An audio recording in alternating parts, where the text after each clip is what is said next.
Bonjour, le podcast que vous allez écouter a été enregistré le 28 novembre 2017 dans le cadre d'un webinar réalisé en partenariat KineWeb TV Jemka. N'hésitez pas à faire un petit tour sur notre site internet à l'adresse suivante www.gem-du6k.com. Vous trouverez un blog ainsi que d'autres podcasts. Je vous souhaite une très bonne écoute. Bonsoir à tous, je suis très heureux de venir vous présenter ce webinaire sur la capsulite. Juste pour préciser un petit peu, j'ai donné une conférence il y a 2-3 semaines à la SPB, la Société de Physiothérapie de Bourgogne, sur la capsulite, sur ce thème-là. Et étant donné que j'ai eu énormément de demandes sur Facebook, de récupérer comment dirais-je, le document, le support de cours, je me suis dit que j'allais enregistrer la version théorique, puisque dans cette conférence, il y avait une partie théorique et une partie pratique. Et de fait, je vais vous faire la version théorique là, en sachant que c'est un exercice qui n'est pas évident, parce que je suis tout seul face à mon écran, dans ma petite pièce, de manière isolée, même si je vois le chat, et donc du coup, j'ai pas votre retour. Donc si jamais vous avez des choses que vous comprenez pas, notez sur un petit papier, puis on pourra discuter après, vous pourrez me poser des questions, et dans les limites de mes connaissances et mes compétences, j'essaierai de répondre.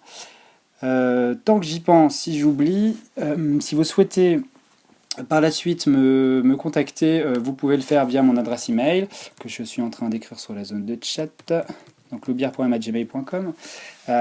Si vous avez des questions par rapport à cette conférence et puis à mon domaine de compétences. Et vous pouvez également m'ajouter sur Facebook. J'ai un compte Facebook qui est entièrement consacré aux professionnels, donc voilà, si vous souhaitez entrer en contact avec moi, vous pouvez le faire via les réseaux. Voilà, donc ça c'était pour introduire un petit peu le thème de ce soir. Et donc on va parler de la capsulite. Mais avant de démarrer l'intervention, évidemment, c'est toujours, enfin les gens qui m'ont déjà écouté sur le podcast, je déclare toujours mes conflits d'intérêts avant, c'est quelque chose qui est important. Je vais aller un petit peu plus loin ce soir pour vous donner un petit peu mon cursus, simplement pour que vous puissiez comprendre pourquoi je vous raconte des choses. Je pense que c'est important. Donc moi je suis diplômé de 2005, kiné à Paris, j'ai fait vraiment pas mal de formations, j'ai eu la chance d'en faire beaucoup. J'ai commencé par faire de la thérapie manuelle à ITMP, ITMP chez qui j'ai travaillé pendant quelques années. Je me suis exilé dans le Jura en 2009 et ça a été l'opportunité pour moi de créer une boîte de formation qui s'appelle GMK. Donc j'ai des conflits d'intérêts avec cette société, je vais en parler juste après. Et en vrac, j'ai fait pas mal de formations. Donc j'ai fait ostéopathie, j'ai fait Busquet, j'ai fait plein de petites formations. Et en ce qui concerne la thérapie manuelle orthopédique, je suis en train de faire le concept Medland. Et avec toutes les formations que j'ai faites, en fait, je me sens vraiment plus proche aujourd'hui de la TMO et du concept Medland. Donc c'est pour ça que j'ai une certaine imprégnation dans ma façon de parler. Qui s'approche beaucoup de la thérapie manuelle orthopédique. On pourra en revenir dessus si vous voulez à la fin. Et du coup, pour déclarer mes conflits d'intérêts, je suis kinésithérapeute actuellement libéral à Troyes. Je travaille 2 jours par semaine en clinique avec un exercice qui est vraiment spécialisé en pathologie musculo-squelettique. Quand j'étais adulte, je voyais vraiment beaucoup d'épaules. Je pense que c'était 70% de ma pratique. Et aujourd'hui, je pense que j'ai 30 à 35% de ma pratique, c'est de l'épaule et le reste, c'est des rachalgies. Et je travaille suivant le concept Medland majoritairement, mais bien évidemment, ça m'arrive d'appliquer d'autres concepts, d'autres approches, en fonction du patient et en fonction de ce dont j'ai besoin. Donc je ne suis pas bloqué dans un concept, c'est ça que je veux dire. Je suis formateur le reste du temps, formateur en formation initiale. Pour ça, je travaille principalement dans 2 IFMK en Bourgogne et en Franche-Comté, donc à Dijon et à Montbéliard. Les étudiants de Montbéliard, si vous voyez Belfort écrit, ils me trucideraient, donc c'est bien l'IFMK de Montbéliard. Et je travaille également épisodiquement à Paris, au CERF à Liège. Et je suis formateur en formation continue, et c'est là sans doute où j'ai mes plus gros intérêts, mes plus conflits d'intérêts, parce que je travaille à GMK, c'est une société que j'ai créée en 2009 et que je co-gère avec un collègue. Et comme je suis à la fois co-gérant et salarié, enfin pas vraiment salarié, mais je travaille pour la société, ça me fait un gros conflit d'intérêts. Je travaille également avec d'autres sociétés, comme Gilles Barrette Formation, que chez lui s'il m'écoute, Fabrice Barilec et Gilles Barrette, qui sont mes collègues. Et puis je travaille avec Kinelil Formation à Lister et j'ai déjà travaillé avec pas mal d'organismes. Je suis co-gérant de société de formation, comme je l'ai dit, donc ça me fait un gros conflit d'intérêts. Et enfin, je suis membre d'OMT France, qui est une association. J'ai pas de conflit d'intérêts direct avec, mais par contre, j'ai vraiment une grosse amitié pour cette association et je partage beaucoup de choses de chez eux. Donc voilà, je pense que c'était important de le spécifier avant. Je pense avoir déclaré mes conflits d'intérêts, donc on va pouvoir démarrer. Et j'avais démarré la conférence par une petite anecdote, et je pense que euh, ça va vous rappeler quelque chose, parce que vous avez sans doute déjà eu ce type de patient. Alors, j'ai commencé, vous aussi ça vous est arrivé, j'ai eu une patiente, une certaine Madame X, bien sûr qui ne s'appelle pas comme ça, quand je suis arrivé à Troyes il y a un an, puisque j'ai déménagé à Troyes il y a un an.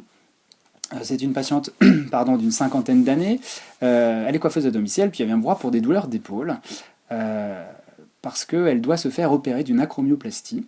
Et donc moi je la vois avant séance, on fait une dizaine, une quinzaine de séances, je me souviens plus trop, et à la fin de ces 10-15 séances, c'était avant l'opération, elle a plus de douleur, et elle avait une amplitude complète, en flexion, en abduction, donc au niveau fonctionnel elle était impeccable. Elle va quand même se faire opérer parce que voilà, c'était programmé et puis elle était partie là-dessus. Et les suites post-opératoires commencent à être un petit peu difficiles, hein. Le post-op est assez douloureux. On a une P, c'est pour pain, donc pour douleur. Elle a une douleur à 5 sur 10. Donc voilà, moi je fais ce que je peux pour essayer de traiter la partie algique. Elle commence à avoir mal la nuit. Les douleurs nocturnes commencent à arriver, donc là la douleur elle monte un petit peu. Et puis progressivement, la douleur elle continue de monter. On monte en intensité, on monte à 8 sur 10. Et à 3 mois, on a la surprise, ou pas en fait, hein, de voir qu'il y a un enraidissement qui commence à se mettre en place, 70 degrés de flexion, 80 degrés d'abduction. Il se trouve que arrive le moment où son arrêt de travail dure depuis plus d'un an. Et c'est une dame qui travaille, qui a une profession libérale. Et là, il y a sa prévoyance qui commence à lui dire ça fait un an qu'on vous paye, vous aviez signé un contrat pour une année, maintenant on arrête de vous payer. Et donc elle se retrouve dans une situation très compliquée. Et cette situation fait que tout d'un coup les douleurs augmentent. Et la MSI lui demande d'arrêter son travail. Elle va voir un médecin expert, ça c'était il y a un mois, qui lui dit écoutez madame, vous ne pourrez plus faire le travail de coiffeuse parce que vous avez compris, elle a une capsulite, c'est avec une capsulite, on ne peut plus continuer de travailler. Donc le médecin expert lui explique qu'il faut qu'elle arrête son travail. Et là j'ai mis 3 petits points, j'ai dit quel est l'épisode suite. Pourquoi j'utilise cette expérience? Parce que je trouve que cette patiente, si vous voulez, elle représente à elle seule toute la problématique de la capsulite dans son aspect biopsychosocial. Quand on va parler du biopsychosocial un petit peu plus tard, quand on parlera de l'examen, mais finalement la capsulite c'est un problème, effectivement une pathologie d'ordre mécanique, on va avoir différents symptômes, mais il ne faut pas négliger l'impact fonctionnel et l'impact sur le social que peut avoir cette pathologie. Et j'ai voulu utiliser cet exemple pour montrer que c'était vraiment intriqué, c'est-à-dire qu'il ne faut pas négliger l'aspect social et l'aspect entourage du patient pour pouvoir le traiter. Donc voilà, c'est une patiente que je suis toujours, elle va toujours pas bien, vous imaginez bien la situation, parce que depuis qu'elle a ses soucis d'avenir, c'est très compliqué, et même si le petit kiné arrête pas de lui dire, écoutez, c'est pas possible, pour moi il n'y a pas de souci, vous allez récupérer, le pronostic il est pas si mauvais que ça, quand vous avez un médecin ou un chirurgien qui dit l'inverse, c'est très compliqué d'avoir un discours qui est prégnant pour la personne. Alors, j'ai voulu aussi réutiliser les petites questions que j'ai reçues. Je vous explique ce que j'ai fait il y a un mois maintenant, je pense, sur Facebook. J'ai fait un espèce de petit sondage sur mon mur en demandant aux personnes s'ils avaient un cours sur la capsulite qui devait arriver, quelles seraient les deux questions qu'ils poseraient au formateur. Et du coup, j'ai eu des questions, j'ai eu pas mal de questions, et je vous les ai notées. Et mon objectif ce soir, c'est de pouvoir répondre à toutes les questions. Alors, on verra peut-être pas toutes. Première question, comment reconnaître une capsulite? On va voir ça. Comment m'en sortir avec une capsulite en face chaude? Donc c'est le tout début. Comment m'en sortir avec la raideur? Est-ce qu'on fait de l'actif? Est-ce qu'on fait du passif? Ça c'est une question qui peut arriver. Est-ce qu'il faut que je reste infradouloureux ou pas? Comment annoncer le pronostic au patient? Donc c'est vrai que ça c'est souvent c'est un sujet qui peut être un peu problématique, comment on fait pour dire les choses aux gens. Le jeûne, j'ai des questions là-dessus. Est-ce que le jeûne a une part à jouer là-dedans? Quelle est la part du viscéral? Combien de phases est-ce qu'on a? Quelle est la part de processing? Je vais vous expliquer un petit peu ce que ça veut dire. Est-ce qu'on est sur une capsulite ou une algo? Et pour détendre un petit peu l'atmosphère, il y avait aussi peut-on buriner de temps en temps pour se défrustrer? Et la capsulotomie à l'Opinel, mythe ou réalité?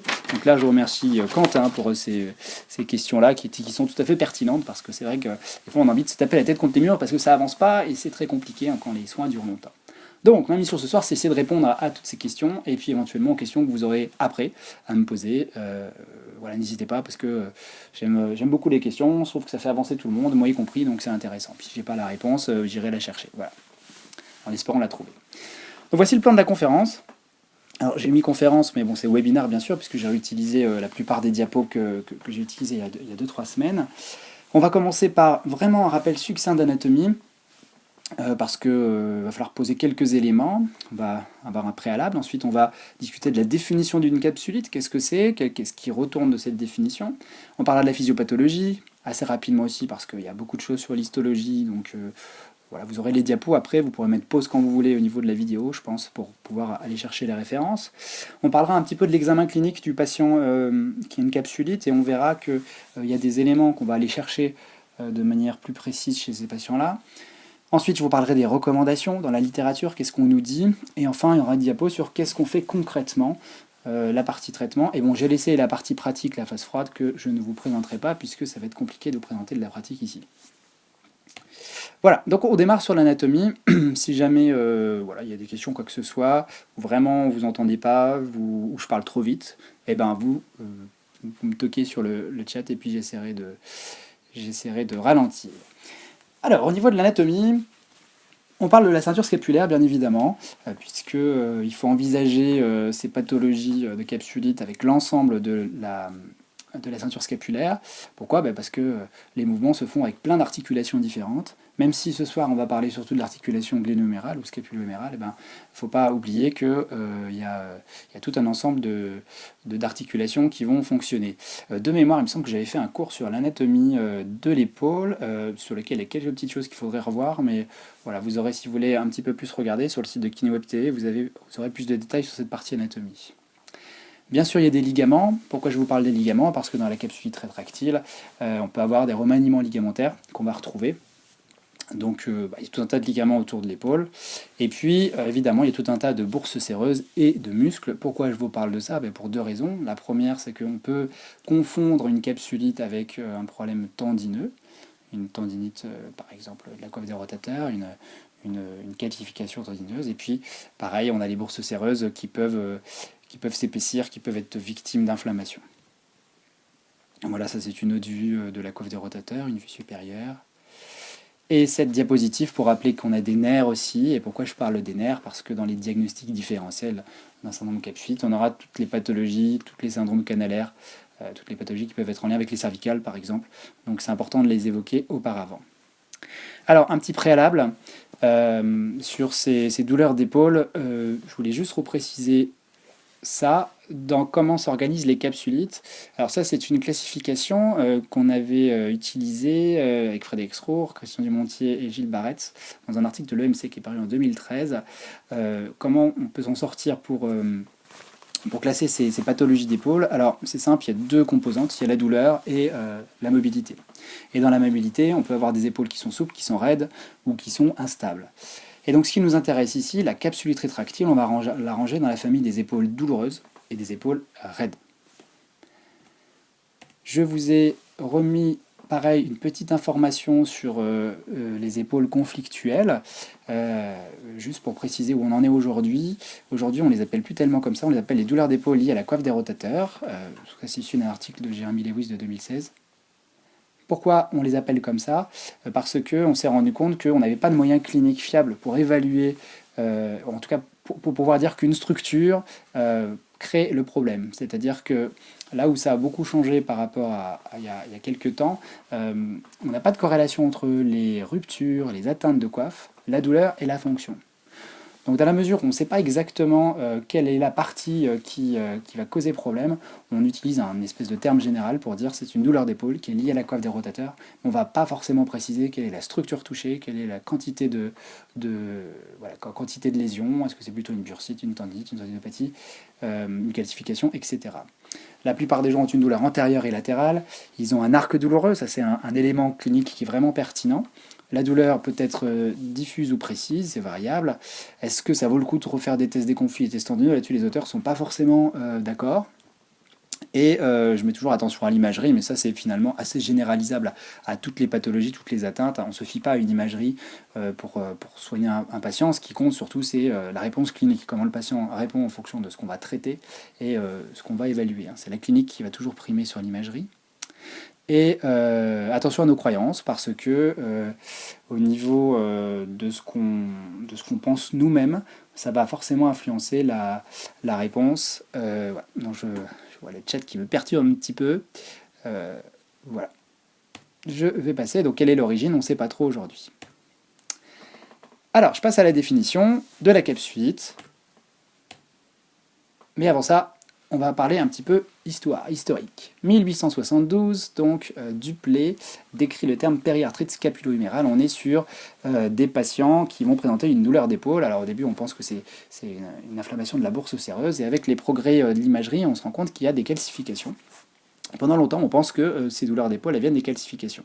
Codman, pendant une dizaine d'années, il pense ça, et finalement, il identifie ces problèmes de capsulite comme des épaules qui seraient voilà, de diagnostic incertain, mais qui vont globalement récupérer voilà, sans forcément qu'on fasse grand-chose. Et il persiste à dire que ce n'est pas forcément corrélé à un problème de calcification. Donc 1934, Codman, beaucoup de gens connaissent le paradoxe de Codman par exemple, ou les zones avasculaires fonctionnelles. 1945, Neviasi, qui s'appuie sur les travaux d'une autre personne, commence à parler le premier de capsulite rétractile, ou adhésive capsulitis, avec cette idée de dire que finalement on a des adhésions qui vont se faire entre la tête humérale et le long biceps. Et pendant longtemps on a cru qu'il y avait des adhérences, et que finalement quand on mobilisait, on décollait les adhérences entre la capsule et la tête humérale. Ça évolue. Bunker en 2009 parle de contracture de l'épaule. Donc vous voyez, le jargon il commence à changer un petit peu. Et en 2015, Jeremy Lewis utilise dans un article qui est fort intéressant, on pourra en discuter juste après, qui fait un petit peu une synthèse de tout ce qui s'est dit sur les capsulites rétractiles. Il parle de Frozen Shoulder Contracture Syndrome, excusez mon superbe accent anglais, donc épaules gelées avec un certain nombre de contractures. Donc on voit finalement que les termes évoluent. Alors il y a d'autres termes assez intéressants. Par exemple, en Asie, ils vont appeler ça l'épaule douloureuse du cinquantenaire, parce que la moyenne d'âge pour avoir cette capsulite, c'est l'âge de 50 ans. Et donc voilà, je mets des hypothèses. En 2025, comment on va appeler ça? Le what the fuck shoulder syndrome, parce que finalement, le terme change. Alors, pourquoi le terme change? Parce que on a du mal à comprendre comment ça marche, on a du mal à voir ce qui se passe sur cette capsulite, à comprendre quels sont les tenants et les aboutissants. Donc une petite définition, vous remarquerez que je vous mets une petite vidéo de quelqu'un qui est sous la pluie. Alors à chaque fois qu'il viendra là, ça veut dire que là on est un petit peu embêté parce qu'on n'a pas trop le moral de ce que je vais vous dire. La définition, elle n'est pas claire. En 92, voici ce que dit Zuckerman. Un état d'étiologie incertaine caractérisé par une restriction significative de la mobilité active et passive se produisant en l'absence de problème connu de l'épaule. Donc là on a une notion très importante, on a la notion de mobilité qui va être présente. Et en l'absence de problème connu de l'épaule, c'est un petit peu un diagnostic, on va dire, fourre-tout. C'est-à-dire que quand on ne sait pas trop, on va mettre capsulite. C'est pour ça d'ailleurs que on considère, alors je me souviens un peu de la référence de ce que je vais vous dire, mais sur 10 épaules raides, il y en a seulement une ou deux qui seraient de vraies capsulites rétractiles, telles qu'on les décrit cliniquement. On va parler d'épaules gelées, ou de capsulite, ou de frozen shoulder, ça veut dire la même chose. Et vous avez des épaules gelées qui sont idiopathiques, primaires, ou des épaules gelées secondaires, post-traumatiques ou chirurgicales. Le JUSPT, qui est un journal qui émet des recommandations, en 2013 a produit des recommandations, on en reparlera un petit peu plus tard, lorsqu'on parlera du coup des recommandations. Eux donnent la notion suivante: la capsulite rétractile se présente comme un continuum pathologique caractérisé par une progression étagée de douleur et de déficit de mobilité.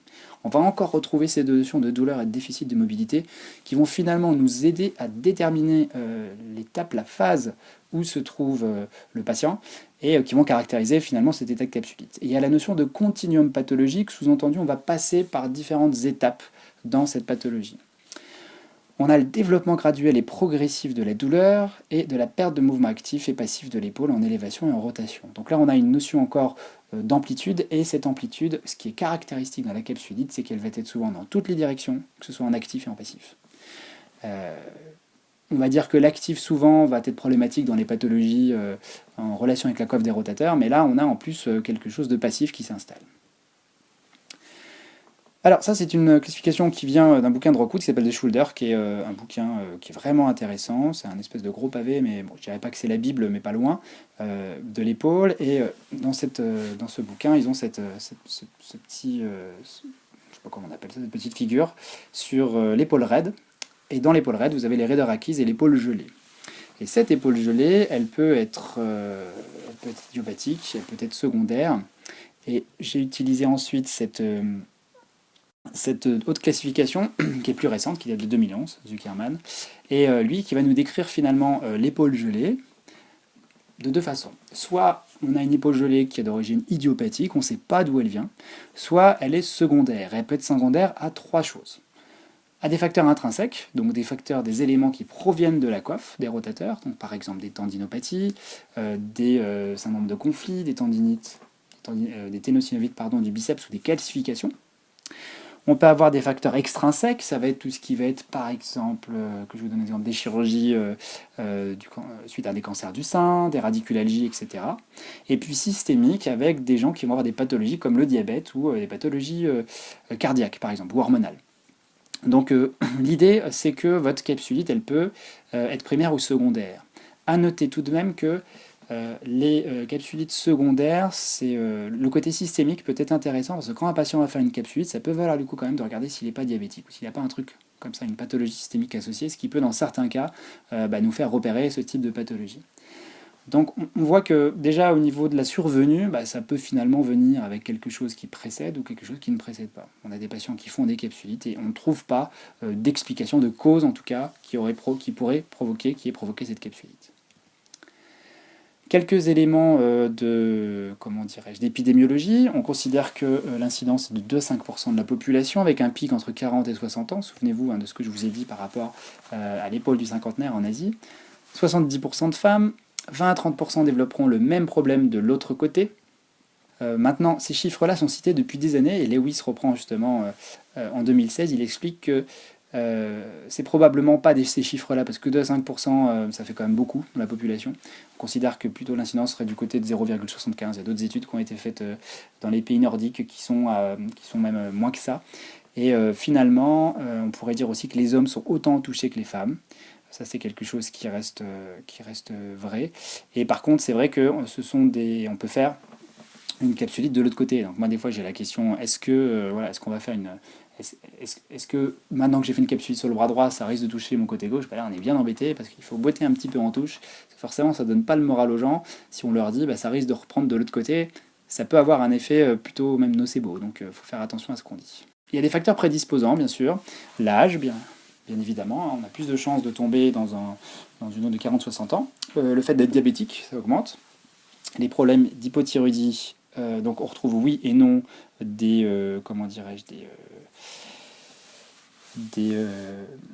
relations. Sous-entendu, il y a des articles qui me prouvent que oui et que non. Les chirurgies récentes n'impliquant pas l'épaule, comme le cancer, donc ça c'est tous les facteurs secondaires dont je vous ai parlé tout à l'heure. La notion d'immobilité, la notion de discopathie cervicale, c'est encore des éléments qui seront extrinsèques. Les pathologies cardiaques pulmonaires, on est sur de l'extrinsèque. Et là, je marque un petit arrêt sur la notion de personnalité, pour en avoir déjà discuté avec certains collègues.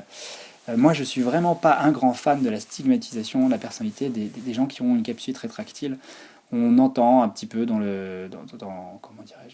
certaines personnes dire oui, voilà, il y a des profils de capsulites, on a plus de chances de déclencher une capsuline avec un certain profil.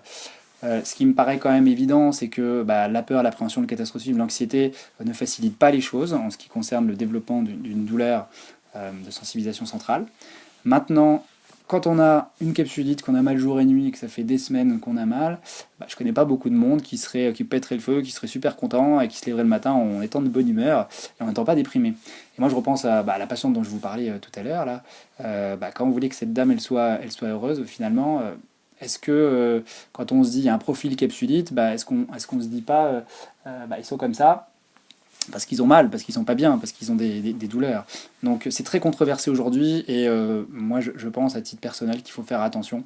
Il faut se garder de juger les gens en fonction de la personnalité et se dire voilà, c'est à cause de cette personnalité qu'il a son problème. Il y a des facteurs au niveau cognitif, au niveau psychologique qui peuvent aggraver les situations, mais ça c'est d'une manière générale, hein, c'est pas que la capsulite. Donc moi je pense qu'il faut être méfiant par rapport à ça. Et puis dans les antécédents familiaux, on a montré qu'il y avait des formes génétiques, notamment sur des îles anglaises par exemple. On a montré que ça pouvait se transmettre génétiquement les capsulites. Je pense que ça reste anecdotique ces éléments-là. Alors, là on arrive à quelque chose quand même d'assez important, c'est l'histoire des phases. Il faut savoir que les auteurs ne sont pas forcément d'accord. J'avais posé la petite question en conférence, j'avais fait un espèce de quiz pour démarrer, et j'avais posé la question combien il y a de phases dans la capsulite. Les gens pouvaient choisir 2, 3, 4 ou la réponse D. Donc la réponse D, c'était bien sûr pas la bonne réponse. Et en fait, finalement, on peut déterminer une capsulite en 2, 3, 4 phases. 2 phases, on va s'en servir pour traiter les gens, on verra ça après.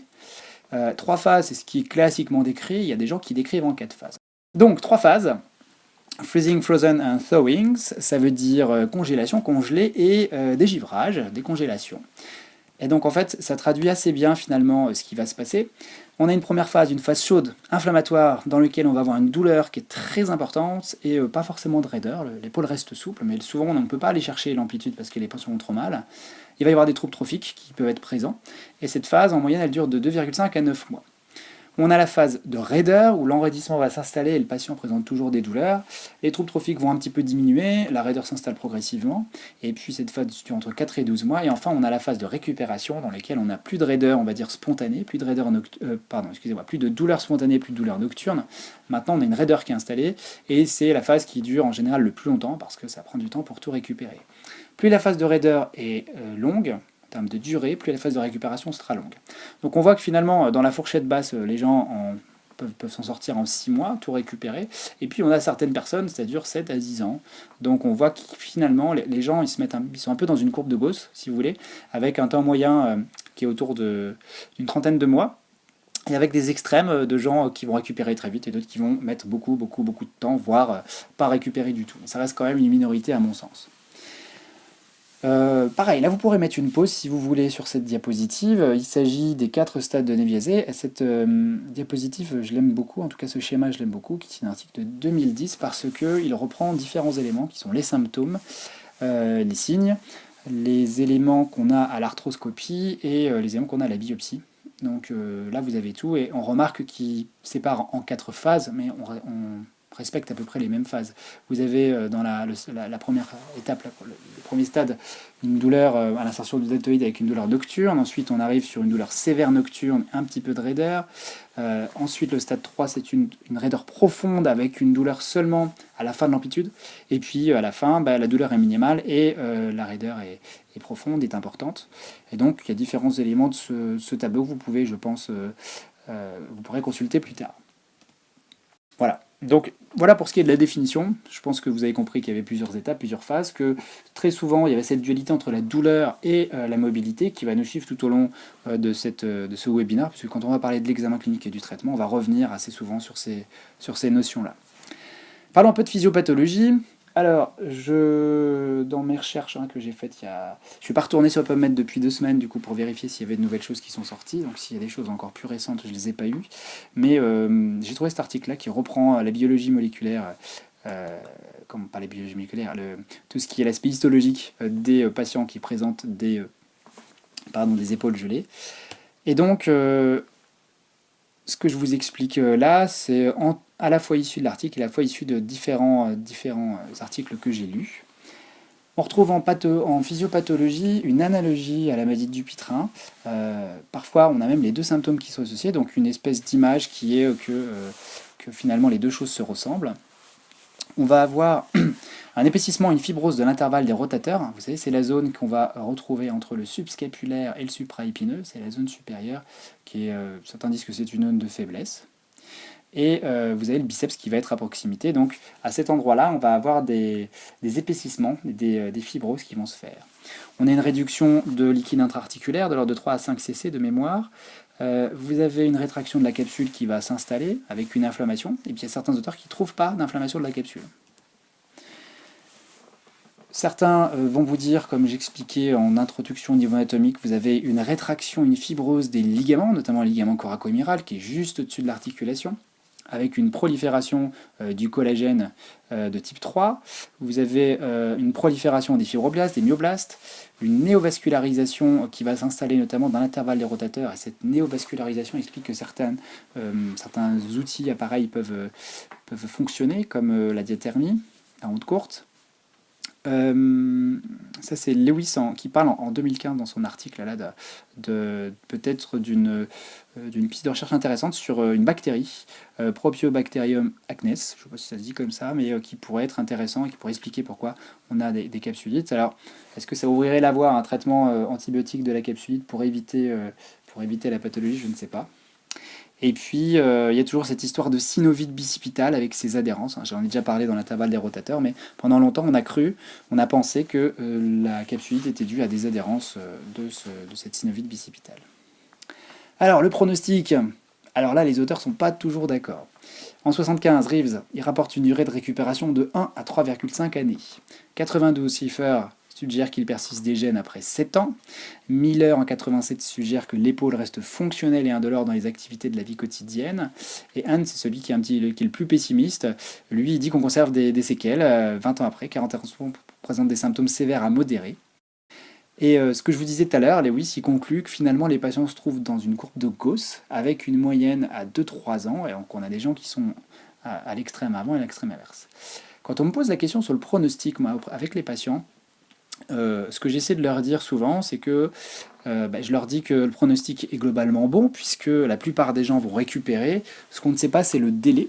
Et ce que j'essaie aussi d'expliquer aux gens, quand je leur dis que ça peut être long, c'est que une récupération, c'est jamais j'ai mal à 10 sur 10 pendant 6 mois, et puis le premier jour du 7e mois, je passe à 0. C'est une progression qui est régulière. Et moi, j'ai l'impression, à titre personnel, donc là, c'est que de l'expérience personnelle, que du coup les gens vont récupérer une grosse partie de leur amplitude, et à partir du moment où ils aient l'amplitude fonctionnelle qu'ils ont besoin au quotidien, ils vont plus voir la nécessité de faire des efforts. Et moi, ce que je me pose comme question, c'est quand on dit qu'à 20 ans il reste des symptômes fonctionnels, finalement, est-ce que c'est une perte d'amplitude par rapport à l'épaule saine, ou est-ce qu'il y a vraiment des troubles fonctionnels? Moi, j'ai l'impression, que les patients qui ont des capsulites et ceux que j'ai eus, finalement, au bout d'un moment donné, ils se disent bon, moi voilà, l'amplitude me convient bien, j'ai pas encore atteint les derniers degrés, mais globalement ça va, et sur le court terme, ça le fait. Donc voilà, voilà ce qu'on peut dire sur le pronostic, et comment je m'arrange quand les gens vraiment insistent pour demander un temps. Je fais comme n'importe qui, hein, la marque de l'honnêteté, j'explique que c'est variable, hein, que ça peut durer plusieurs mois. Voilà, ça peut être de nombreux mois. J'essaie d'éviter de leur dire quand même plusieurs années, parce que c'est pas très cool, et pour le moral, ça flingue un petit peu le moral. Mais j'essaie toujours d'être positif en les envoyant. On récupère toujours, mais normalement, c'est relativement long. Voilà pour la physiopathologie. Alors, j'arrive à la partie examen clinique. Qu'est-ce qu'on va faire? Qu'est-ce qu'on va dire à l'examen clinique? Avant de parler précisément de l'examen clinique, je voulais juste revenir sur quelques éléments tout bêtes qui vont nous permettre de comprendre 2-3 petites choses. Je rappelle que l'examen clinique, vous voyez cette magnifique animation, l'examen clinique, on a besoin d'avoir un raisonnement clinique. Le raisonnement clinique, c'est quoi? C'est ce qui va se passer dans notre tête lorsque on va avoir un patient qui vient nous voir, lorsqu'on a un patient qui nous donne des éléments du crin à moudre, j'ai envie de dire, hein, qui nous donne ses symptômes. Et tout au long de l'examen clinique, on va passer par un espèce de cycle du raisonnement clinique. Donc là, la référence est de Jones, 2010, mais je peux vous conseiller l'excellent livre de Jones et Rivette qui parle de raisonnement clinique, qui finalement, c'est ce qui se passe dans la tête du praticien. Et donc, ce raisonnement clinique, il y a une possibilité non, c'est pas la diapo, j'étais parti sur une autre diapo, mais c'est pas grave, j'en parlerai après du coup.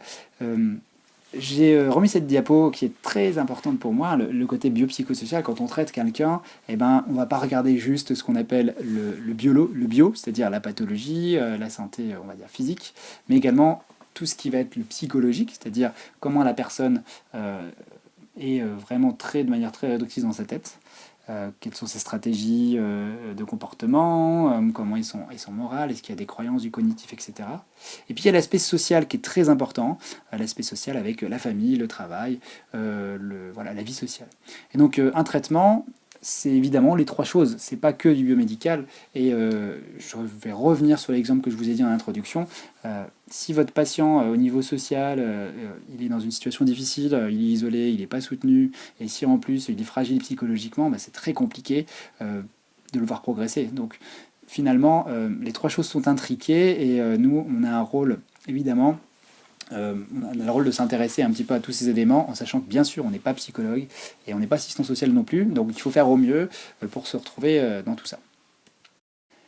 Alors, voilà ce qui se passe quand on fait un examen. Ça, c'est un peu que mes étudiants connaissent bien. Je peux traiter mon patient, c'est la première question qu'on se pose. Est-ce que quand le patient vient me voir, il n'y aurait pas une pathologie qui fait que finalement je ne peux pas le soigner? Est-ce qu'il n'y a pas une pathologie d'exclusion? On verra que pour la capsulite, il y a différentes choses auxquelles il faut penser. Une fois que j'ai retiré ce qu'il y avait, je vais faire mon examen clinique et je cherche à répondre à la question suivante, qu'est-ce qu'il a au final? Là, je pratique ce qu'on appelle un diagnostic différentiel. Et pour faire ça, je vais utiliser différents tests classiques, et puis ça peut m'arriver d'utiliser des tests supplémentaires, qu'on peut aussi appeler tests orthopédiques, pour mettre en évidence les problèmes. Ensuite, je me dis, allez, c'est parti, on va le traiter. Et puis je me pose la question ensuite, est-ce qu'il va mieux? Et dans ce cas-là, je vais faire une réévaluation de ce que j'avais testé au début. Les objectifs de l'examen d'une épaule, j'ai repris ce que dit Lewis en 2016. Quelle que soit l'épaule qui arrive, il est important de déterminer si la douleur n'est pas référée en relation avec une autre cause. On peut avoir des gens qui viennent avec une douleur d'épaule qui ont une origine cervicale, au niveau par exemple, je sais pas moi, syndrome canalaire ou innervation. Deuxième chose, il faut voir s'il ne s'agit pas d'une épaule raide. Donc là, la capsule rétractile, elle est là-dedans. S'il n'y a pas une instabilité, pour le coup là, si on a quelqu'un qui gère pas bien sa mobilité, l'instabilité c'est une anomalie de gestion de la mobilité. Et puis, si la douleur provient des tissus mous ou pas, ou bien une combinaison de tout ça. Donc, comme je l'ai dit précédemment, il faut exclure les pathologies graves et considérer le mécanisme de production de la douleur, que je vais vous expliquer juste après. Alors, en thérapie manuelle orthopédique, quand on va traiter quelqu'un, on va réfléchir et construire des hypothèses cliniques. Il y en a plusieurs, il y en a voilà, en fonction des courants, il peut y avoir une bonne dizaine. Et là, je vous ai mis 3 hypothèses cliniques qui sont vraiment importantes et qui paraissent, à mon avis, primordiales à mettre en évidence. Si on pose la question, à pouvoir répondre à ces questions. Le premier, c'est le mécanisme de production de la douleur. Le second, c'est les facteurs de risque. Et enfin, le troisième, c'est la nature de la condition. Je vais revenir sur ces 3 éléments-là pour développer. J'insiste sur le fait que ce ne sont pas les seules hypothèses cliniques, ce ne sont pas les seules questions qu'on se pose lorsqu'on traite quelqu'un, mais ces 3 questions-là, elles sont primordiales dans la prise en charge d'un patient qui a une capsulite. Alors là, je vous présente une petite image que j'ai piquée, alors c'est pas la même image, mais que j'ai piquée à l'excellent François Angiaume, qui en parle dans son cours. Alors, on va imaginer que vous achetez un ordinateur, vous êtes en train de taper sur votre clavier d'ordinateur, et au bout d'un moment, vous appuyez sur une touche, et là, il ne se passe plus rien. L'écran ne sort plus de message. Donc vous dites, mais qu'est-ce que c'est que ce bazar? Qu'est-ce qu'on va faire? On va essayer de changer le clavier, parce qu'on va se dire que le problème, c'est le clavier. Donc on va changer le clavier, et il se peut que ça fonctionne. Et donc vous repartez avec un ordinateur qui fonctionne, vous continuez de taper un texte, et le texte s'affiche. Et des fois, ça refait, ça rebug, vous changez le clavier, et il ne se passe rien. Et dans ce cas-là, lorsqu'il ne se passe rien, on est sur un problème qui est plutôt au niveau de la tour centrale, du processeur. Et vous auriez beau changer le clavier ou la souris, ça ne change rien, le problème se trouve à l'intérieur du disque dur. Je trouve que cette illustration, elle est vraiment parfaite pour expliquer la différence entre ce qu'on appelle l'input, la nociception, les douleurs par excès de nociception, et les douleurs d'origine sensibilisation centrale. Vous avez 2 cas de figure. Soit vous avez un problème périphérique, je vais prendre un exemple tout bête, vous coupez le bras, là vous avez un excès de nociception locale, ce qui fait que vous pouvez ou pas vous déclencher une douleur, et en l'occurrence, pour traiter ce problème périphérique de bras, il va falloir traiter la cicatrice, la blessure. Donc on peut parler de ça quand on a un problème de muscle par exemple. Mais parfois, votre patient décrit une douleur de bras, mais vous avez beau traiter à distance, il ne se passe rien. Pourquoi? Parce que ce n'est pas par un excès de nociception, la douleur elle est produite par une sensibilisation centrale. Votre cerveau, il est devenu compétent pour vous créer une douleur, il a appris à avoir mal, et il vous développe beaucoup plus facilement une douleur. Et dans ces cas-là, le cerveau, ce qu'il peut faire ensuite, c'est qu'il peut faire ce qu'on appelle du output. Et donc là, on retombe sur ce schéma, qui est le modèle de Gifford, en fait, qui explique que finalement, on va avoir trois systèmes de production, ou trois systèmes pour la douleur. On a ce qu'on appelle l'input, c'est-à-dire un problème de nociception qui va arriver dans le système nerveux central. Dans le système nerveux central, vous avez différents éléments qui peuvent agir. On va parler juste après de la neuromatrice de Melzack. Et en fonction de la synthèse de toutes ces zones du cerveau qui vont aider à construire l'expérience douloureuse, vous allez avoir des outputs, des éléments qui vont ressortir, qui seront par exemple des modifications du système nerveux autonome, des modifications endocriniennes, des contractures qui vont apparaître. Et donc, envisager la douleur comme ça, c'est quand même beaucoup plus intéressant quand on va parler de la capsulite, parce que le capsulite, c'est pas qu'un problème de input, c'est aussi à un moment donné un problème de processing. Pourquoi? Parce que la sensibilisation centrale, elle va normalement toujours s'installer au bout d'un moment. Et comme les patients qui ont une capsulite, ils ont des douleurs qui durent, on sait que si la douleur dure, votre cerveau c'est restrictif, votre système nerveux central, il va s'adapter et du coup modifier le comportement de la douleur, la réponse douloureuse, la construction de cette expérience douloureuse. Je vous ai mis ici le modèle de Melzack sur la neuromatrice qui explique en fait que finalement vous avez des inputs, vous avez un ensemble de zones dans le système nerveux central qui vont interagir ensemble pour construire une information douloureuse qui va nous arriver de manière corticale et du coup qui va nous faire dire j'ai mal. Et on a différents éléments qui peuvent moduler bien sûr cette réponse. Et dans ces éléments-là, on a pas mal de choses. On a des éléments cognitifs, des choses affectives, des choses sur les connaissances, etc. Donc, je trouve que le thème de la douleur est quand même de plus en plus en vogue. On a un accès aux informations de la douleur qui est beaucoup plus facile maintenant. Donc, il y a pas mal de... On pourra en parler après si vous voulez. Moi, je ne suis pas un spécialiste de la douleur, mais forcément, je m'informe puisque je donne des cours. Et là, c'est vraiment un changement de paradigme, je trouve, depuis 10 ans sur cette approche, en tout cas en France. Parce que c'est un petit peu plus vieux que ça. Et l'idée, c'est de se dire que finalement, mon patient qui a une capsulite, pourquoi je vous dis tout ça? C'est pas qu'un problème périphérique, il y a aussi à un moment donné une modification de son système nerveux central qui fait qu'il a plus de chances d'avoir mal. Et ça implique que dans le traitement, il va y avoir une part pour s'occuper de cette sensibilisation centrale.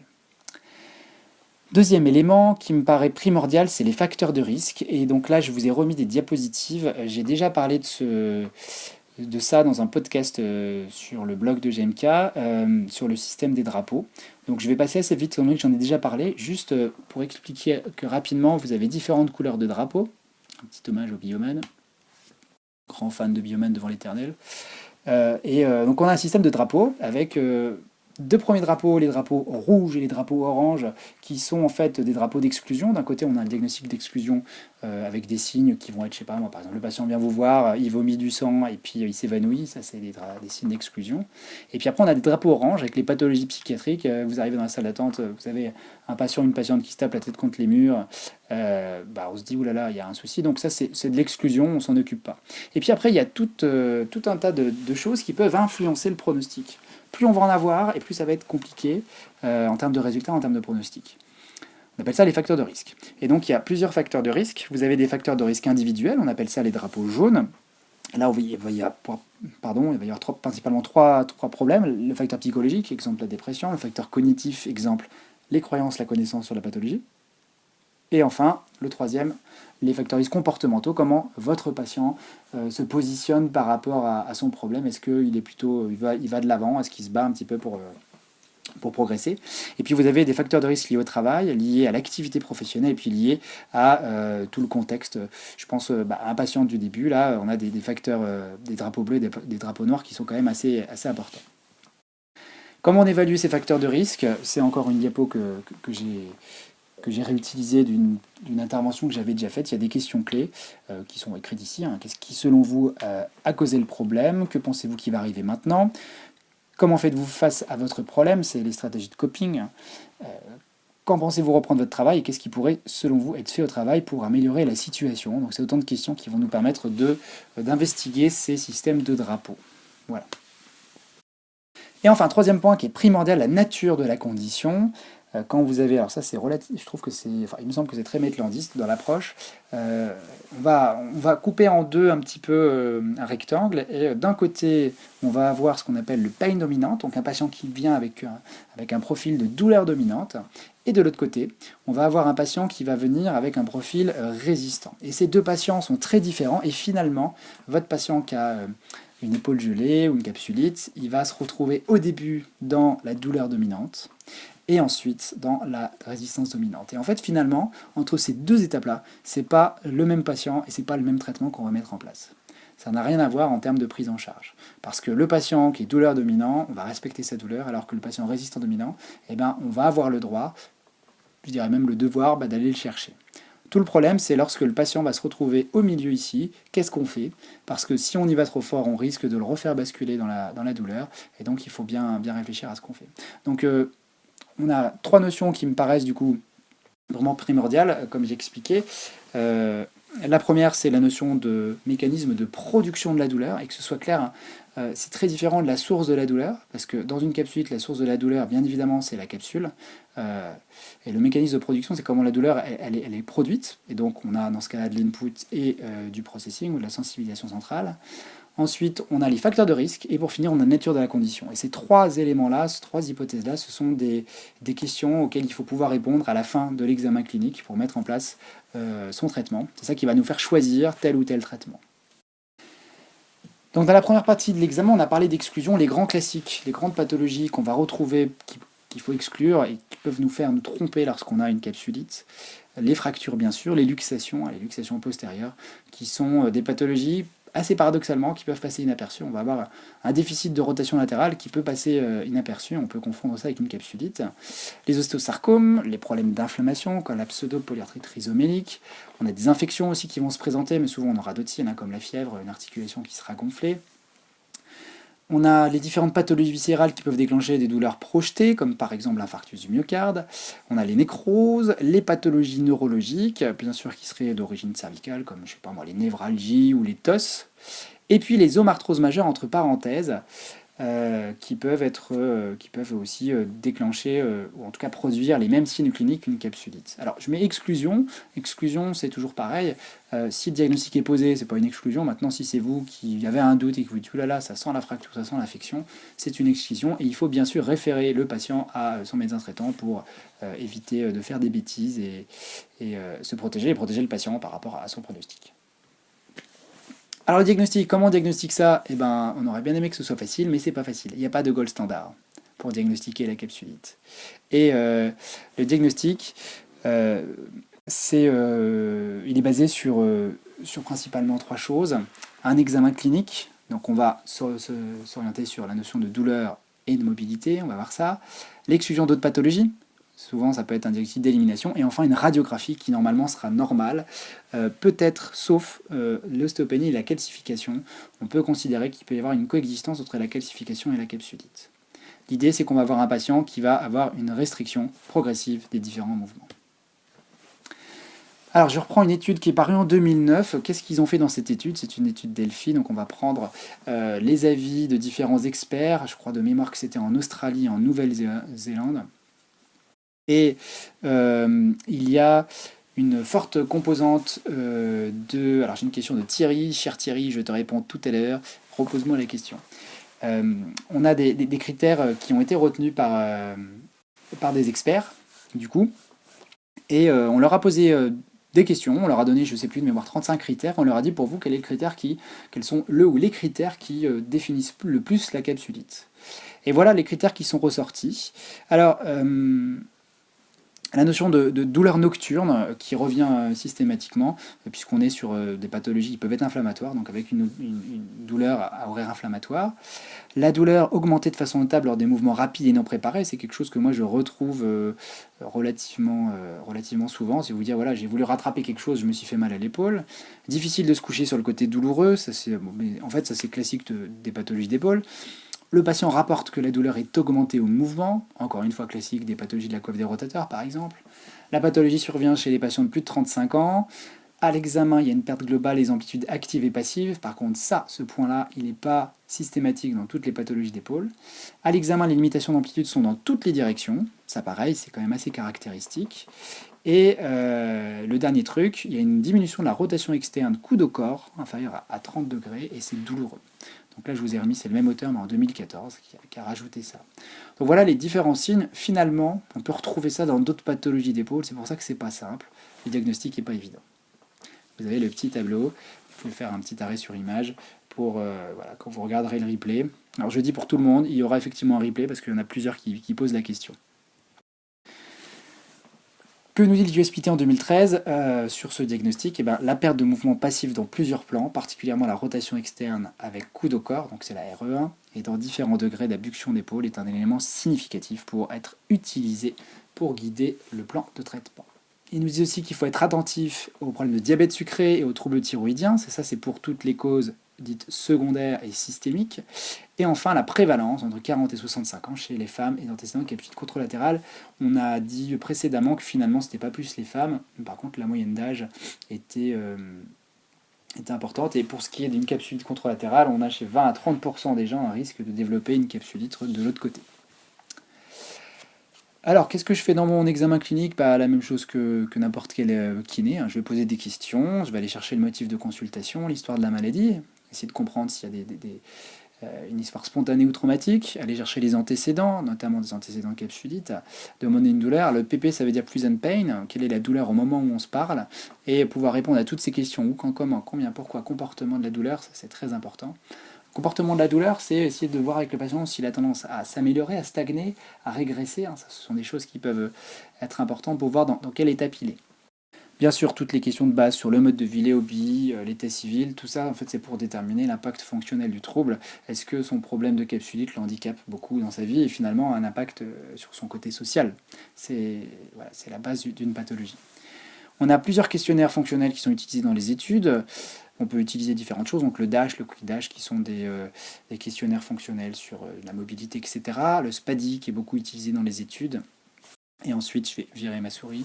Ensuite, on a différents questionnaires comme le Pain Catastrophizing Scale, qui est un questionnaire pour aller investiguer toute la sphère psychologique, on va dire, et l'aspect drapeau jaune.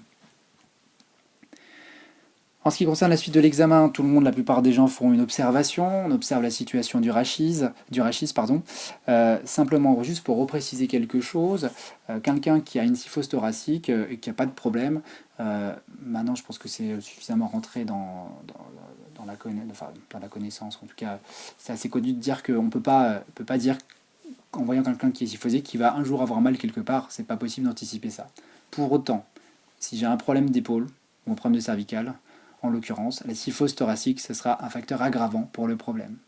Donc si vous voulez, en anticipation, on ne peut pas le dire. Maintenant, s'il est présent et qu'on le trouve sur quelqu'un qui a une pathologie d'épaule, par exemple, ça paraît pertinent de venir regarder et essayer de voir si on peut la réduire et éventuellement de la traiter. En général, ce qu'on fait, c'est qu'on regarde si de changer la syphose thoracique, ça modifie les symptômes. Et si c'est le cas, à ce moment-là, on va intégrer un traitement du rachis thoracique dans son approche. On peut observer la position des scapulas. Les dyskinésies sont très sujettes à controverse, très sujettes à controverse. Il y a même des auteurs qui disent que c'est bullshit. Pour citer notamment Chet Cook, que j'ai eu la chance de voir récemment.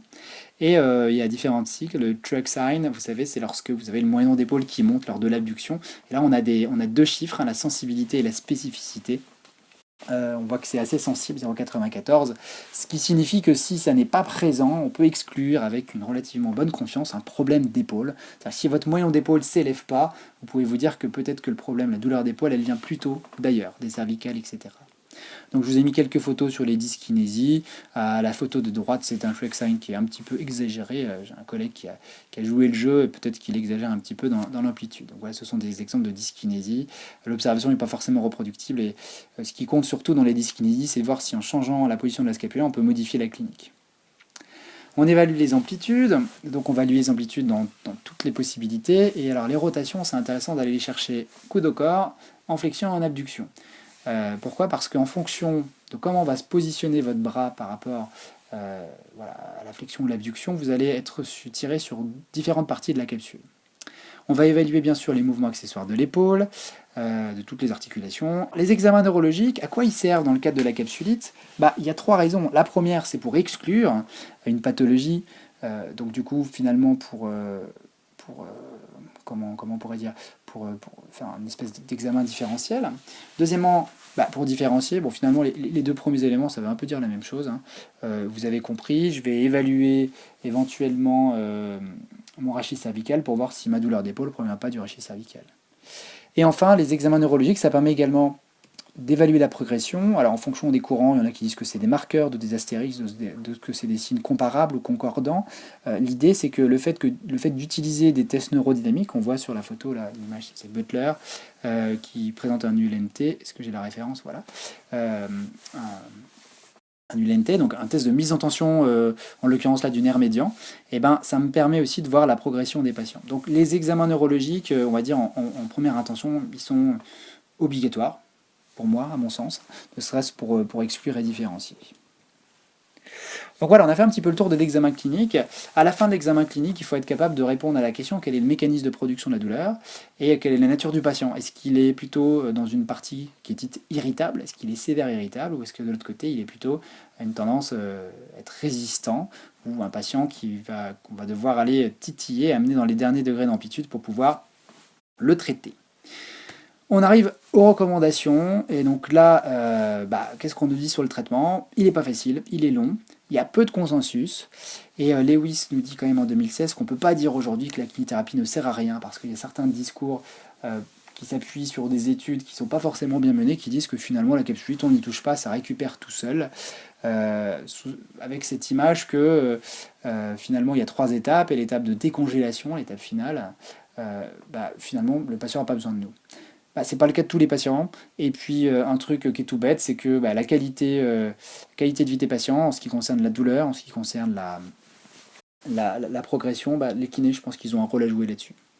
Que nous disent les guidelines? J'ai retrouvé 3 guidelines récentes, une de 2011, une de 2013, une de 2014, et on va voir que ces guidelines nous disent des choses, des fois, qui sont inversées. Donc ça, c'est la guideline de JOSPT qui date de 2013.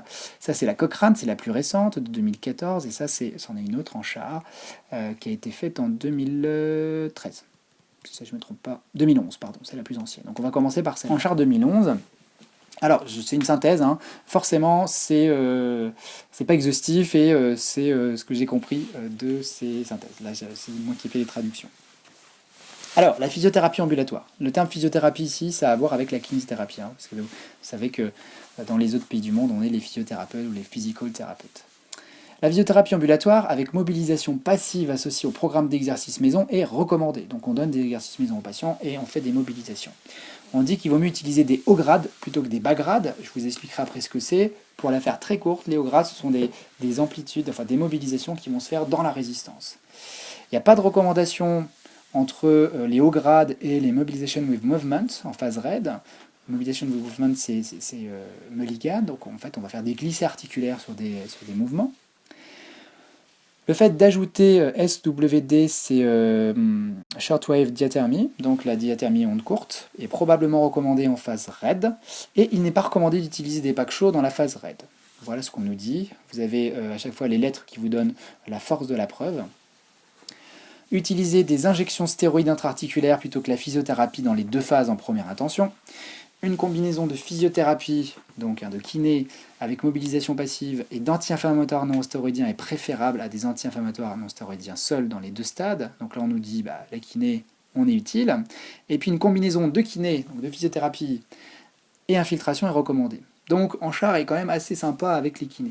On va voir qu'après c'est pas toujours le cas. Le JSPT en 2013, je crois que j'ai réussi à vous synthétiser sur 2 diapos. Pour diminuer la douleur et augmenter la fonction, qu'est-ce qu'on fait? Infiltration combinée à des exercices de mobilité et des étirements de l'épaule. Ça, ce sera plus efficace à court terme que des exercices seuls. Donc les infiltrations ici, avec une preuve forte, sont intéressantes à faire. On va voir surtout sur le court terme dans la phase inflammatoire. Pour diminuer la douleur et améliorer l'amplitude, il y a tout un tas de choses qui sont proposées, comme la diathermie, les ultrasons, l'électrostimulation combinée à des exercices pour réduire la douleur. Attention, ce sont des preuves qui sont dites faibles. Et les mobilisations articulaires glénurales présentent des preuves modérées. Et là, il nous parle de l'éducation. Et pourquoi c'est important l'éducation? On retombe sur ce que je vous disais sur la sensibilisation centrale à la douleur. Je vous expliquerai après un petit peu ce que c'est que le hands-off, mais là, l'éducation est vraiment primordiale dans la capsulite, je pense. Il faut bien décrire au patient l'évolution naturelle de la maladie, lui expliquer ce que c'est, lui expliquer comment il pourrait changer ses activités et stimuler les amplitudes des mouvements pour en fait rester dans un secteur indolore pour continuer d'améliorer sa fonction. Adapter l'intensité des étirements au niveau de l'irritabilité du patient, c'est-à-dire respecter la douleur, et enseigner des exercices aux patients en respectant leur irritabilité. Donc la part d'éducation est très importante. Et enfin, ils nous disent que les manipulations sous AG chez les patients ne répondant pas aux interventions conservatives peut être conseillées. Je sais plus si je le dis après, mais il y a quand même des... Voilà, c'est sujet à controverse les manipulations sous AG parce que dans certains cas, on peut avoir des complications. Et donc là, c'est le coup de massue, Cochrane en 2014, très très dur. La Cochrane avec ce qu'ils vont nous dire. Les meilleures données montrent qu'une combinaison de thérapie manuelle et d'exercice n'est pas aussi efficace que les infiltrations à court terme. Il n'est pas clair que la combinaison thérapie manuelle, exercice et électrothérapie est un adjuvant efficace aux infiltrations anti-inflammatoires. Donc ça fait bien mal. Suite à une hydrodistension, vous savez, quand on met du liquide dans l'articulation, avec des glycocorticoïdes, la thérapie manuelle et les exercices confèrent un effet similaire aux ultrasons en termes de douleur. Aïe aïe aïe, pour la fonction la qualité de vie, mais ils produisent de meilleurs résultats sur le patient en termes de succès ressenti d'amplitude active. Donc sous-entendu quand même, le fait de s'occuper et de mobiliser le patient, il a une impression de succès plus importante. Il aime bien quand même qu'on s'occupe de lui. Et je crois qu'il y a le succès ressenti aussi pour le kiné, qui était compris dedans. Et ils nous disent que des essais contrôlés randomisés de haute qualité sont nécessaires pour établir les bénéfices et les risques de l'ATM et des exercices. Alors, juste pour rappel, la Cochrane est relativement exigeante dans ses critères. Du coup, c'est assez souvent qu'ils sont relativement durs et qui disent que, il faut encore continuer la recherche. Donc, c'est pas pour décrédibiliser ce qu'ils disent, mais ça me paraît pas illogique qu'ils soient plus difficiles, plus rugueux un petit peu que les autres conclusions. Et donc là, je vous ai mis quelques données de choses que j'ai retrouvées. Alors, j'ai essayé de les classer par thème parce qu'il y a énormément de publications sur la capsulite. Alors, dans le thème technologique et autres, est-ce qu'on peut dire les ultrasons, les ondes courtes, la thermothérapie sans pas avoir de bénéfices? Donc là, on nous dit l'inverse de tout à l'heure. L'utilisation d'un programme de rappel journalier sur smartphone pour stimuler semble vraiment intéressant. Ça, c'est moi qui le dis. C'est 2 articles que j'ai trouvés là en 2017, où dans l'un, si vous voulez, il y a des patients qui reçoivent un petit texto pour leur dire de faire leurs exercices, et dans l'autre, en fait, il y a une application qui est créée pour la capsulite. Il semble que c'est efficace, que c'est pertinent, que ça améliore le résultat. La diathermie et le stretching fonctionnent a priori par leur effet chaleur sur le côté néovascularisation, j'ai dit ça tout à l'heure. Et puis l'acupuncture, là c'est relativement... les avis sont très partagés. Il y en a qui disent que c'est bien, d'autres que c'est pas bien. D'une manière générale, l'acupuncture n'a pas beaucoup de preuves dans la littérature. Concernant la thérapie manuelle, donc là, je vous ai mis tout un tas d'études qui parlent des mobilisations, qui vous disent en gros que les mobilisations sont efficaces et que finalement, ce qui serait plus intéressant, c'est de travailler sur des hauts grades, dans la résistance, mais on va voir que ça dépend de la situation où se trouve le patient. Donc je vais passer assez vite, ça vous pourrez revenir dessus en mettant pause sur le replay, si jamais vous voulez revenir dessus. Et je vais juste m'arrêter sur un article de 2016 parce qu'il est arrivé après la revue Cochrane. C'est quelqu'un, c'est Noten, qui a évalué les techniques manuelles, comme par exemple l'approche Cyriax, Maitland, les mobilisations angulaires. Et lui, il nous dit que ça améliore la douleur, l'amplitude, que les glissements postérieurs de l'épaule, de la glénumérale, améliorent la rotation externe. Donc ça, c'est assez intéressant. Si vous voulez récupérer de la rotation externe, il faut plutôt faire des glissements postérieurs plus que des glissements antérieurs. Les mobilisations rachidiennes combinées à des étirements et de la mobilisation glénumérale sont plus efficaces que le placebo. Donc c'est intéressant de pouvoir avoir une efficacité quand même. Et puis Mulligan présente des effets à long terme sur la douleur et l'amplitude. Donc Mobilization with Movement, qui est relativement populaire sur ces atteintes-là. Voilà différentes choses sur les thérapies manuelles. Au niveau médical, qu'est-ce qu'on peut dire? Je crois que j'ai 4 choses à vous dire. Les infiltrations. D'une manière générale, ça réduit la douleur, ça réduit l'inflammation, et ça a vraiment un rôle à jouer dans le court terme. Donc si on doit répondre à la question, est-ce que je dois me faire infiltrer, à court terme dans la phase chaude, bien évidemment, dans la phase justement inflammatoire. L'effet peut être amélioré par l'ajout de physiothérapie, mais on a vu tout à l'heure que la Cochrane disait l'inverse. Deuxième chose qu'on peut faire, l'hydrodistension. Ça, c'est plutôt en phase froide. Lorsque le patient est bien enraidi, on va lui injecter un liquide dans la capsule. C'est dans une solution saline. Et l'idée, c'est de se dire que si on veut améliorer la douleur, il faut lui faire 2 traitements. Mais si on veut lui améliorer la fonction, il faut lui faire 3 traitements. Je vais vous montrer un petit tableau après qui résume tout ça. Certaines études ont montré en 2007 que ce n'était pas supérieur aux autres traitements sur le long terme. Donc ça améliore sur le court et moyen terme. Ensuite, on a les mobilisations sous anesthésie, on en a parlé tout à l'heure.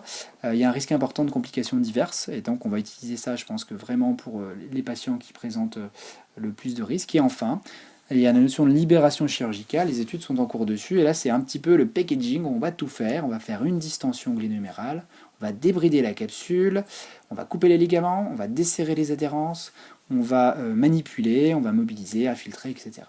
Et donc il semblerait que ce soit quand même intéressant à réserver, à mon avis, aux formes justement qui traînent, qu'on n'arrive pas à soigner. Donc avec toutes ces recommandations qui se contredisent, on ne sait pas trop ce qu'on va faire, je vous ai fait une petite diapo sur que faire concrètement. Juste avant de démarrer, alors j'avais présenté ça au congrès il y a 3 semaines, et il se trouve que l'agence EBP a fait un podcast dessus. Je pense que je vais vous envoyer voir ce podcast qui est très bien. Je crois que c'est Ben Sibilo qui en parle. C'est issu d'un article qui est paru très récemment, dans lequel les auteurs finalement nous expliquent que un patient, c'est dans le modèle biopsychosocial, il y a plein de choses à faire, on peut travailler sur plein d'approches, et finalement ils établissent que le patient peut avoir un profil divers et variés, et c'est pour ça qu'il y a des patients qui répondent bien par exemple aux approches qu'on appelle hands-on, c'est-à-dire les approches où on va poser les mains sur le patient, les approches d'étirement manuel, et il y a d'autres patients qui vont répondre mieux aux approches hands-off, éducation, exercice. Et l'idée de se souvenir, c'est que finalement, je pense qu'il faut réussir à comprendre le mécanisme de production de la douleur de son patient pour choisir sa technique. Il ne faut pas oublier non plus qu'on est tous des praticiens qui aimons faire certaines choses, et évidemment on va avoir des appétences pour certaines choses. Moi, à titre personnel, j'ai une appétence pour le hands-on parce que j'aime bien mobiliser, manipuler les gens, et j'aime un petit peu moins donner des exercices à titre personnel, même si bien sûr évidemment je le fais. Il y a des gens qui vont préférer faire de l'éducation et donner des exercices et pas trop s'intéresser au hands-on. Du coup, l'avantage de cette étude, c'est qu'elle revient un petit peu là-dessus. Elle explique que finalement, on est tous un petit peu complémentaires dans l'approche sur les patients, et que tout simplement, on ne soigne pas les mêmes patients avec les mêmes problèmes. En pratique, ça donne quoi? Donc voilà, je vous encourage à aller voir ce podcast, à écouter ce podcast, pardon. En pratique, ça donne quoi? Qu'est-ce qu'on va faire dans le terme de traitement? Alors, on simplifie les choses, et là, on va parler de 2 phases. Une première phase où plus de douleur que de raideur, et une seconde phase où il y a plus de raideur que de douleur. Et quand on raisonne comme ça devient plus simple de savoir ce qu'on fait et quand on le fait. Quand il y a plus de douleur que de raideur, voilà ce qu'on peut synthétiser un petit peu avec tout ce qu'on a dit. L'éducation, plus. On va éduquer sur la pathologie, sur la douleur. On va essayer de trouver des moyens d'antalgie, que ce soit de la cryothérapie, de l'électrothérapie, de la diathermie, etc. Les infiltrations, bien sûr, sont recommandées. On va donner des exercices à faire à la maison, ça c'est pour entretenir ce qu'il y a de là, et donc là j'ai mis pas de douleur, et entre parenthèses, pas plus de douleur, on pourrait mettre encore une autre parenthèse, pas plus de nociception. L'idée c'est que le patient, dans sa partie douleur, il respecte sa douleur, ça sert à rien d'aller la chercher, parce que ça va faire qu'entretenir le problème. On va travailler sur des faibles grades de mobilisation, les faibles grades ce sont des grades de mobilisation qui se font en dehors de la zone de résistance et en dehors de la zone de douleur. On peut travailler à distance, on peut travailler par exemple en cervical pour moduler la réponse. En neurodynamique, ça arrive très souvent qu'on travaille en périphérie, enfin, je veux dire à distance du problème. Je vous ai mis le travail de stimulation de coiffe. On est vraiment parti sur des choses comme ça maintenant. C'est l'idée un peu du contrôle moteur, c'est-à-dire que l'idée, c'est quand même de faire de l'actif pour entretenir la musculature et surtout pour travailler la commande motrice. Le fait de travailler bilatéralement, ça peut aussi améliorer les gens au niveau des, comment je pourrais vous dire, au niveau des programmes moteurs. Le travail bilatéral va être quelque chose d'intéressant à faire. Et puis il y a l'histoire des contractions isométriques prolongées. Je pense aux travaux notamment d'Ebony-Rio qui ont été faits sur les tendinopathies patellaires, où on présente que des contractions isométriques prolongées peuvent améliorer la perception de la douleur, modifier la douleur. Et donc il y a des modèles qui sont comment dirais-je, transposés à l'épaule. Je crois qu'il y a des études qui sont en cours dessus. Maintenant, quand j'ai plus de raideur que de douleur, qu'est-ce que je fais? Eh ben, je vais passer à des choses beaucoup plus, j'aime pas le terme agressive, mais beaucoup plus généreuses, on va dire, avec des postures, des étirements statiques prolongés. On va faire des hauts grades, on va aller chercher la raideur, la résistance. On va faire des glissements articulaires. Il faut malgré tout respecter la tolérance du patient, surtout au début, parce que s'il est proche à rebasculer dans la douleur, on risque, en étant trop violent, de le faire régresser. Les étirements puissants sont quand même conseillés pour améliorer le patient. Ça vous viendrait pas l'idée, par exemple, pour travailler un flexum de genou, vraiment un truc bien installé, de jamais aller chercher la résistance. Le patient ne pourra pas progresser. Hein. Pour l'épaule, c'est pareil. Et notez que la récupération de la rotation externe sera plus efficace par l'utilisation de glissement postérieur plus qu'antérieur. Donc voilà ce qu'on peut dire sur la raideur. Et il y a ce tableau là qui est issu de l'article de Lewis de 2015 sur la capsulite, où il reprend un tableau tout ce qu'il faut faire. Vous avez la référence en dessous là, sur ce qu'on fait quand la douleur est supérieure à la raideur, et ce qu'on fait quand la raideur est supérieure à la douleur. Donc, je vous laisserai marquer une pause sur diapositive si vous voulez lire en expérience ça suffisamment clair. Alors voici ma liste de courses. Qu'est-ce qu'on a? Qu'est-ce qu'on peut faire? Là, ça va aller très vite puisque j'avais développé ça de manière un peu plus pratique lorsque j'avais fait la conférence. On va parler de l'éducation, on va parler des automobilisations, on a parlé des exercices tout à l'heure. Il y a toutes les approches actives et toutes les approches passives. Et donc là, il y a tout un tas de trucs qui sont possibles. Pour ce qui est de l'éducation, je m'appuie un petit peu sur ce que dit Lewis. Quelles sont les questions auxquelles il faut répondre? Le patient il pose la question qu'est-ce que j'ai? Il faut lui expliquer que c'est une capsulite, que ça peut être idiopathique, qu'il peut y avoir d'autres problèmes, et que concernant la cause du problème, on est sûr de rien. On est sûr de rien. C'est soit en lien avec une pathologie qu'il avait déjà, soit ça peut être complètement idiopatique. Combien de temps ça va durer? Et bien souvent, moi, quand ils me posent la question, je leur parle d'abord du pronostic. Je leur dis que le pronostic est quand même globalement bon, voire très bon. La plupart des gens récupèrent tout, en tout cas ont une épaule fonctionnelle. Et le temps, on ne sait pas trop. Pour vous répondre à vous, le temps moyen, c'est 30 mois, mais c'est une courbe de Gauss. Ça peut être beaucoup plus long, comme ça peut être un peu plus court. Les traitements proposés, ça dépend des étapes. Il faut lui expliquer que lorsqu'il est en phase inflammatoire, on va respecter sa douleur, lui donner des choses pour essayer de faire en sorte que la phase inflammatoire aille le plus vite possible, quitte à faire une fenêtre thérapeutique, que plus le voir. Et les résultats attendus, ils sont, moi je leur dis qu'ils sont très bons et on peut récupérer vraiment de belles choses. Et alors à ma patiente qu'on dit vous ne pourrez plus jamais coiffer, franchement, on peut pas dire ça à quelqu'un, hein, on n'en sait rien du tout. Hein, ça se trouve elle va récupérer, moi j'en suis sûr qu'elle va récupérer. Donc le pronostic, moi je suis plutôt relativement optimiste, donc j'essaie de pas trop blâmer les gens. Pour l'évaluation, je vous ai remis la petite diapo de tout à l'heure sur les questions clés qu'on va utiliser pour les drapeaux jaunes. En automobilisation, je ne me suis pas cassé la tête, j'ai été sur un site internet. Voilà, sur ce site-là, il y a pas mal de sites qui pullulent d'exercices, donc vous pouvez en trouver plein. Il y a le fameux pendulaire, il y a différentes choses qu'on peut utiliser. Bien évidemment, il ne faut pas faire que ça. Et le traitement kiné, c'est pas le pendulaire, mais on peut quand même utiliser le pendulaire dans des exercices d'entretien de mobilité. Les grades de mobilisation, je pense que c'est intéressant que j'en parle, comme ça au moins vous saurez de quoi je parle. Si on considère une amplitude articulaire, normalement, dans cette amplitude, à un moment donné, vous allez avoir une résistance qui va apparaître, qu'on appelle R1 sur le schéma que vous voyez. Et cette résistance, en fonction de si je me situe avant ou après, en fait, les termes vont changer. Si je suis avant la résistance et que je fais une petite amplitude, on appellera ça un grade 1. Et si je fais une grande amplitude, on va appeler ça un grade 2. Au-delà de la résistance, une petite amplitude c'est du 4 et une grande amplitude c'est du 3. Et puis une fois qu'on dépasse l'amplitude maximale, la résistance maximale, si on fait un thrust, on appellera ça du 5. Ça, ce sont des grades de Maitland, issus justement de Maitland. À quoi ça sert? Ça sert principalement à communiquer entre praticiens, à améliorer la traçabilité, et ça permet de construire un truc qu'on appelle le diagramme de mouvement, qui est une sorte de représentation mentale de ce qui se passe sous les mains. Et on espère améliorer du coup la reproductibilité du traitement en utilisant ça. Pourquoi je vous les explique? Parce que je vais superposer par super effet magique que finalement, quand on est en phase chaude, phase inflammatoire, on va faire des grades 1 et des grades 2, on respecte la douleur, on ne va pas aller la chercher, on essaie de faire de l'indolore. Et lorsqu'on est en phase froide, raide, il faut aller chercher la résistance, la dépasser pour la repousser finalement et pour récupérer une amplitude. Quelques exemples de mobilisation, donc si on repère des mobilisations de type Ménel, donc je pense qu'en allant sur YouTube, vous allez trouver plein de choses, de mouvements qui existent. Vous voyez la photo de gauche, là je suis en train de faire un glissement postérieur sur un recul du coude. À droite, là je travaille en traction avec un travail de rotation, donc il y a plusieurs choses qui existent. Kunstler fait ça à droite là. Voilà.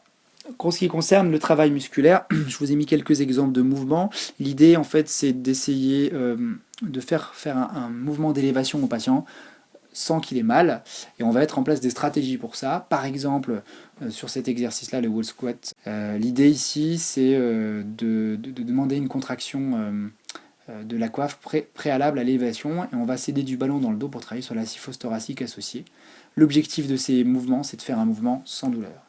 Un autre exemple issu d'un article de Jeremy Lewis sur la coiffe de rotateur, vous voyez, avec sa procédure de modification des symptômes, il essaie de trouver une stratégie pour que le patient lève le bras sans douleur, et quand on l'a trouvé, on va faire travailler le patient dans cette amplitude. Il y a plusieurs effets, des effets sur le contrôle moteur, mais également des effets sur la représentation du mouvement.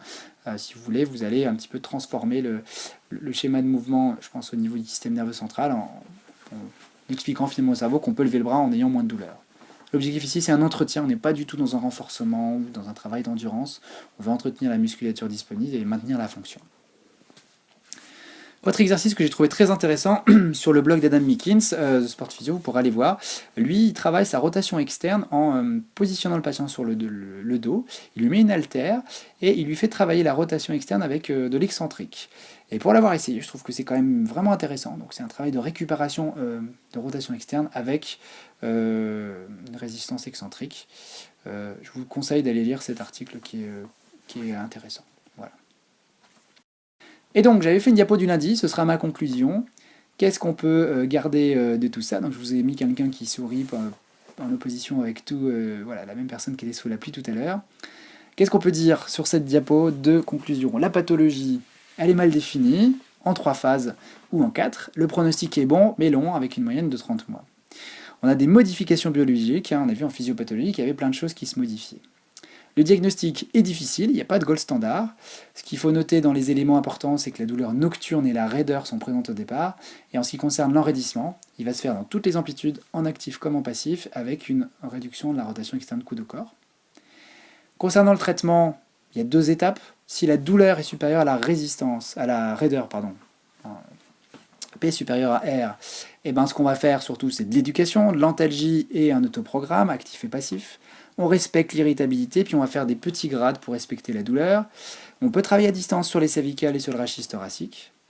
Et concernant le traitement, de la résistance, quand la résistance sera supérieure à la douleur, ça y est, je commence à fatiguer, excusez-moi, vous allez plutôt travailler sur des choses un petit peu plus généreuses, des postures, des étirements statiques prolongés, des glissements articulaires, des contractions excentriques. On est dans du grade 3-4, selon Maitland, et l'intensité est plus importante, mais on respecte l'irritabilité du patient, c'est-à-dire qu'on n'est pas non plus des kinés vraiment pas sympas, et si le patient il a mal pendant 3 jours après la séance, je trouve qu'on a exagéré un petit peu. Moi j'ai un critère vraiment à titre personnel pour savoir si mon patient est plus en phase chaude, tout simplement je lui demande s'il a toujours mal la nuit. À partir du moment où il commence à avoir moins de douleur la nuit, je deviens un petit peu plus généreux dans ma prise en charge. Et voilà, je vous remercie de m'avoir écouté, je regarde le nombre, vous êtes quand même resté 147 jusqu'au bout, donc c'est cool. J'espère que ça vous aura intéressé, et du coup, je suis à votre disposition pour répondre à vos questions, voilà.